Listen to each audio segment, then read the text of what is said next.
Hello Indonesia, this is your captain speaking.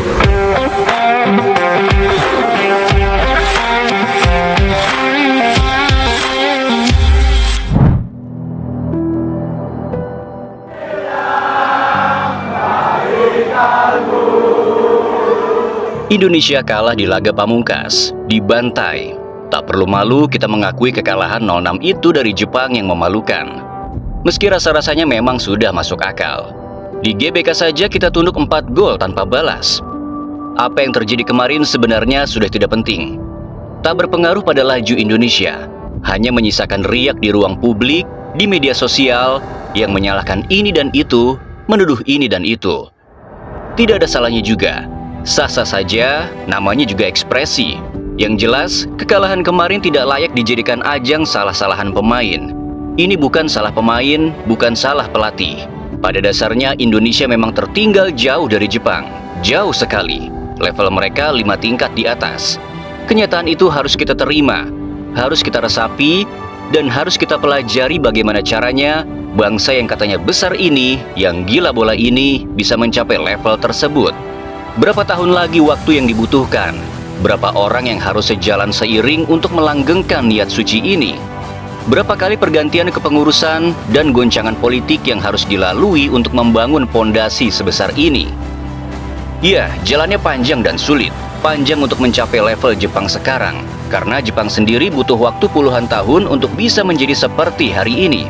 Sulit karena belum tentu semua pihak istiqomah dengan apa yang sedang dibangun.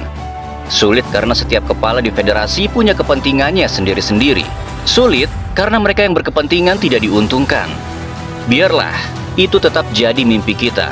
Entah terjadi atau tidak, kita punya mimpi yang sama nanti. Hari ini mari kita mulai dengan sebuah pengakuan yang sederhana. Indonesia lolos ke putaran keempat kualifikasi Piala Dunia 2026 zona Asia. Dan itu bukan sesuatu yang lumrah.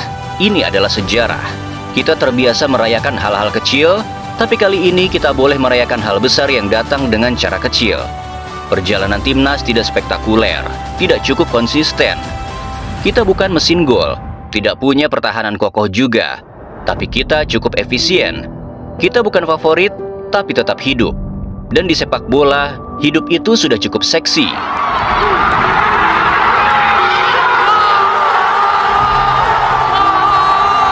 Lalu tibalah kita di putaran keempat. Hanya berisi 6 tim, terbagi dalam 2 grup. Dihuni 3 tim, tapi tekanannya rasanya seperti final 4 kali seminggu. Di sini yang tersisa bukan cuma main bagus, tapi juga main bengis.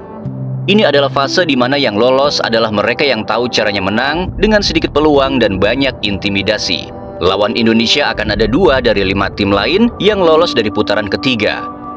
Kalau kamu berpikir ini akan seperti menghadapi Kamboja atau Timor Leste, mari duduk sejenak dan hirup kenyataan.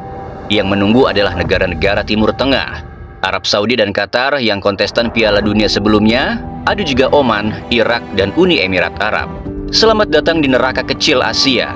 Ya, neraka kecil, karena lawannya mereka-mereka yang secara peringkat jauh di atas kita.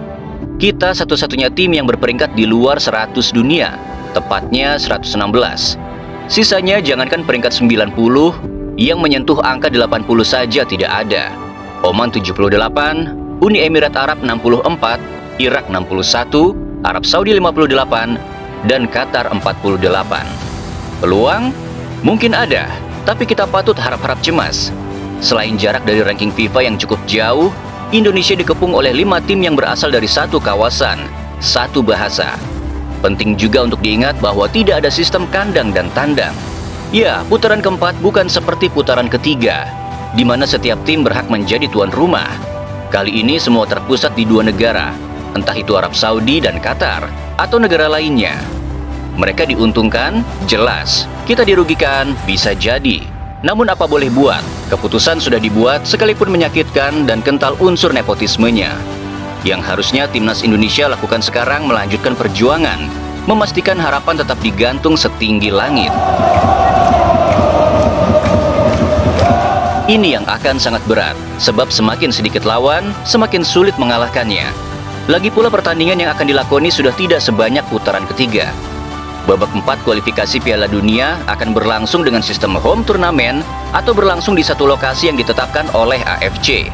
Artinya akan ada dua tuan rumah, yakni grup A dan grup B. Masing-masing tim akan melakoni 2 pertandingan saja, karena satu grup cuma diisi 3 tim, tanpa istilah kandang atau tandang. Siapa lawan Indonesia di putaran keempat masih menunggu hasil undian. Adapun undian grup baru akan dilakukan 17 Juli mendatang di Jepang. Sementara pertandingan pertama baru berlangsung 8 Oktober. Masih cukup lama, kita masih punya waktu yang cukup untuk mempersiapkan semuanya, memperbaiki apa yang kurang, mempertahankan apa yang sudah bagus. Dalam proses pengundian nanti, 6 negara akan dibagi ke 3 pot dengan masing-masing diisi 2 tim. Pembagian pot dilakukan berdasarkan ranking FIFA terbaru. Dalam konteks kualifikasi Piala Dunia atau kompetisi sepak bola lainnya, pot merujuk pada kelompok tim yang dibagi berdasarkan ranking atau kriteria tertentu. Berdasarkan hal ini, Indonesia masuk dalam pot 3 bersama Oman, Uni Emirat Arab dan Irak di pot kedua, dan Arab Saudi serta Qatar di pot 1. Dengan kata lain, mustahil untuk Garuda bertemu Oman yang notabene tim paling lemah. Jatahnya Qatar Saudi tuan rumah ya, kita siapa takut kan? Kita harus datang ya rebut bendera di sana gitu. Justru kita sangat mungkin bertemu lagi dengan Arab Saudi. Ya, meski satu grup di putaran ketiga, setiap tim masih bisa bertemu dalam grup yang sama di putaran keempat. Melihat masa lalu, ada baiknya kita dihindarkan dari yang namanya Qatar. Mereka tim culas, hanya mengandalkan kantong tebal para emirnya untuk meraih kemenangan. Mengangkat piala, kita sudah cukup kenyang bagaimana dikerjai habis-habisan di Piala Asia U23. Menghadapi Arab Saudi lebih masuk akal. Kendati dua negara itu sama-sama punya kekuatan uang, Arab Saudi setidaknya lebih manusiawi menyikapi pertandingan. Mereka tidak serentan Qatar dalam membeli sebuah pertandingan, membayar wasit, sampai membayar induk sepak bola. Nantinya dari fase keempat kualifikasi ini akan ada 2 tim yang berhak tampil di putaran final Piala Dunia 2026. Mereka adalah yang berstatus juara grup. Karena itu, Indonesia harus menjadi juara grup untuk lolos langsung ke Piala Dunia 2026. Bisa diartikan pula, Indonesia tak boleh kalah dalam 2 laga tersebut. Menang sekali, imbang sekali, setidaknya sudah cukup aman. Juara grup bukan satu-satunya jalan. Ada cara lain bagi Garuda terbang ke Piala Dunia. Kuncinya, minimal menjadi runner-up atau peringkat kedua grup. Status ini sejatinya belum menggaransi apapun. Sebab untuk melangkah lagi, para peringkat kedua di masing-masing grup akan diadu lagi. Apakah itu fase terakhir? Belum. Masih jauh dari kata fase terakhir. Pemenangnya nanti akan bertanding lagi. Lawan yang dihadapi juga bisa lebih tinggi levelnya karena berasal dari benua lain. Ya, fase berikutnya adalah masuk playoff antar konfederasi.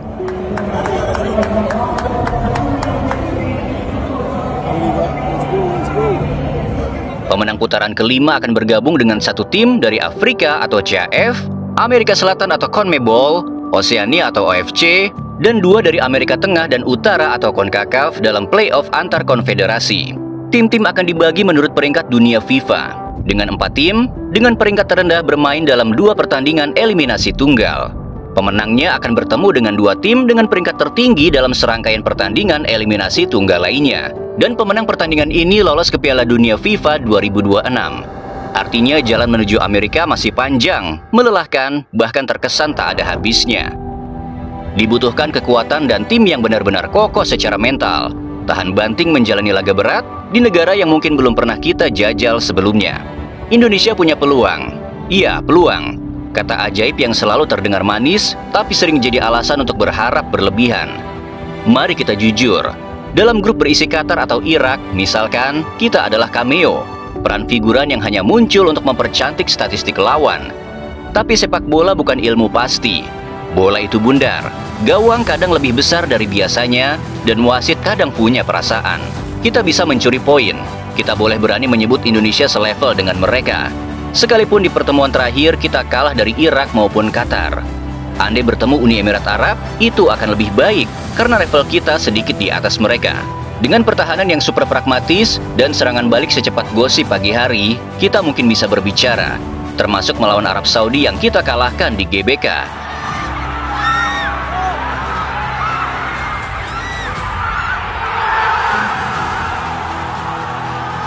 Jika tak mau menunggu lama, tak ingin para pemain bekerja lebih keras dan melampaui batas karena panjangnya jenjang yang harus dilewati, Garuda butuh keajaiban.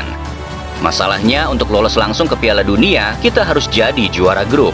Dalam grup 3 tim, itu artinya kita harus sapu bersih kemenangan di 2 pertandingan. Itu seperti berharap hujan turun hanya di rumah pacar kita dan matahari tetap bersinar di jalan pulang. Bisa? Tentu saja bisa. Tapi kenapa? Kalau runner-up, kita masih bisa lanjut ke putaran kelima. Tapi di sana, satu laga hidup mati lagi. Menang, masih harus playoff interkontinental lawan tim benua lain yang sudah kenyang pengalaman. Afrika Selatan, mungkin. Atau Kolombia, selamat mencoba. Tapi bukan berarti kita harus pesimis. Timnas Indonesia sedang dalam titik tertinggi dalam 2 dekade terakhir. Pemain-pemain muda kita tahu cara bermain sepak bola modern. Bukan cuma tendang bola dan berdoa. Pelatih kita tahu apa itu struktur permainan. Bukan cuma pasrah saja pada semangat juang. Ada sistem, ada progres, ada harapan yang punya kaki untuk berjalan. Kita akan masuk putaran keempat sebagai tim underdog, dan itu bagus. Karena saat semua meremehkan, kita bisa mencuri. Peluang kita kecil, tapi keberanian kita besar. Dan kadang sepak bola berpihak pada yang nekat. Lagi pula kita sudah terlalu sering terkapar saat di atas angin. Melawan Jepang adalah sebaik-baiknya bukti bahwa Indonesia tetap harus menganggap dirinya underdog. Bahwa fans tetap harus menyikapi pertandingan dengan wajar, tanpa kepercayaan berlebihan, tanpa sesumbar. Jangan berharap terlalu banyak, tapi jangan juga berhenti berharap. Nikmati pertandingannya, dukung dengan waras.